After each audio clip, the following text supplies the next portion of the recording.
Hey everyone, this is Jane with Barlow Herbal, and happy Sunday, April 3rd of 2022. Here we are buzzing into the second quarter of this year. Brilliant, amazing.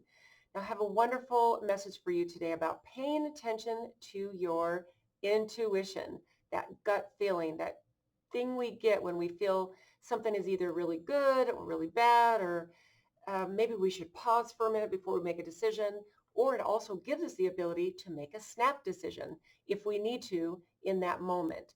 Now, this is something that can be a little bit uncomfortable at first for many people because we're just not used to using our intuition and actually listening to it. And we're also, the thing is, we're used to listening to our analytical brain. So it can feel a little bit unnerving to listen to our intuition and to let it guide us, but it can actually do us more harm than good if we don't pay attention to that voice, that still small voice, that gut feeling, that thing that washes over us that we can't quite place a finger on. This is something that we are given as a superpower, and we're given it for a reason. In fact, there's a reason that your gut is called your second brain. It has over 100 million neurons. So it is a powerful guiding system, and it does take some practice. Now, I'm sure if you're like me, you've had things that you've done in your life that you got that second sense, you got that small voice, you got that intuitive feeling, you didn't pay attention to it, and you got guided the wrong way, or you paid some consequences that you really could have avoided. And if you've watched the little video that we have on the landing page of our website, where I talk about when I first restarted my dad's company, but what led to that was I was working in the fitness industry and I was driving to an appointment. Now, this was over 20 years ago, and I was driving to an appointment and I had this intuition, this feeling to call one of my sisters. Now, I have 8 sisters. So besides myself, there are 8 other girls in my family. And for me to have an intuition or a feeling to call one sister in particular, I've always listened to that intuition. So as I was driving, I picked up my phone and I called this sister. And I said, "Hey, what are you doing?" And there was a pause in her voice, and she said, "I'm driving to have lunch with this woman who's a botanist and her daughter, and I'm selling her all of Dad's formulas." And I was like, "Whoa, wait a minute. I think I want to do that." And I had no idea. My dad had been gone for 4 years at that point, and that thought had never even crossed my mind. But in that moment, I got the intuition to call this particular sister. She was on her way, literally 10 or 15 minutes away from this lunch meeting that she'd set up.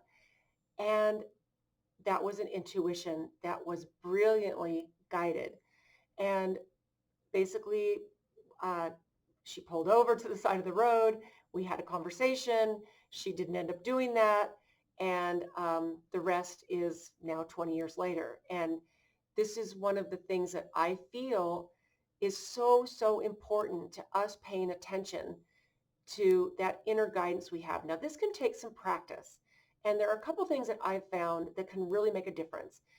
Now, the number one thing is to sit in stillness. Now, this is not in times when you need to use your intuition for a snap decision or a moment where you need to make a decision quickly. This is for those times when you simply need to tune into your inner guidance and learn how to listen to it.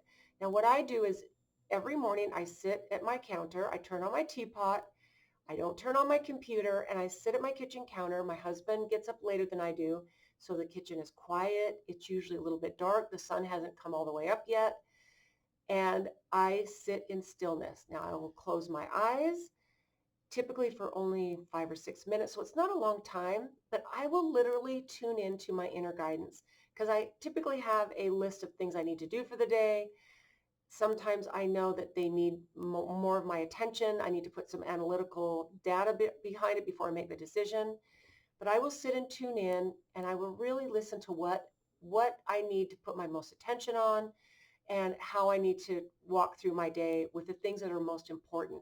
And I'll get some of my best ideas and creativity and intellectual flowing when I am sitting in stillness. Now, I always have either a piece of paper or a notebook or some type of journal where I can write things down, because I'll get these ideas or I'll get these intuitive moments and I will literally have something that I can write them down, because I don't want to forget.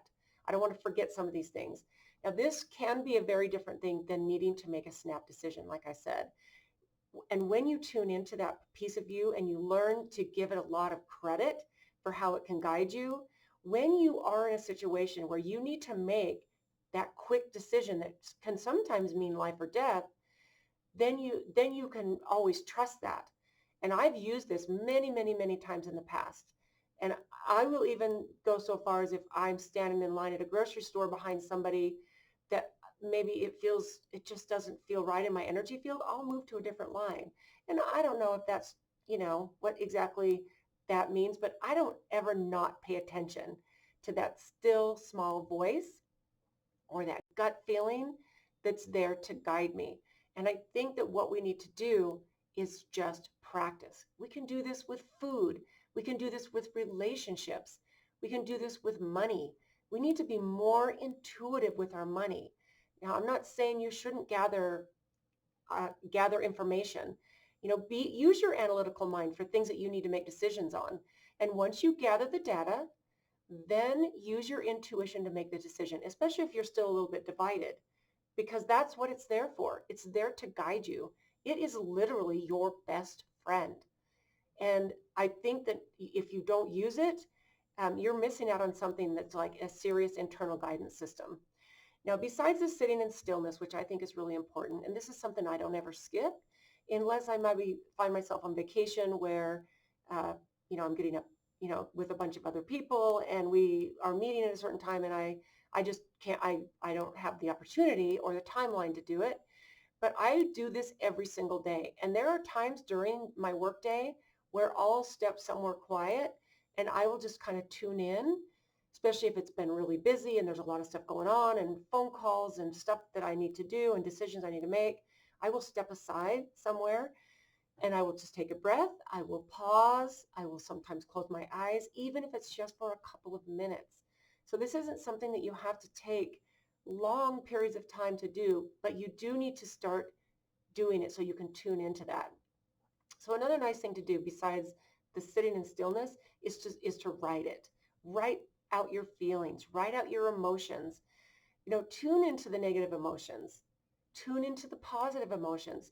Tune into what makes you feel negative, what makes you feel positive.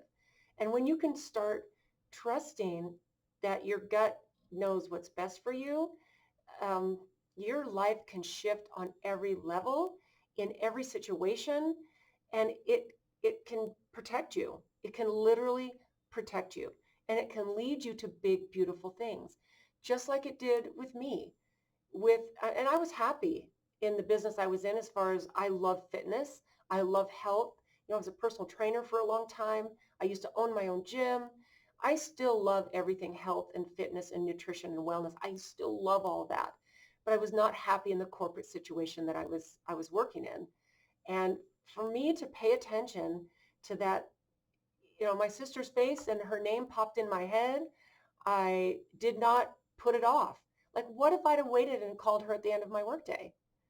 So a lot of times these things are guiding us, and they're giving us these messages at a specific time.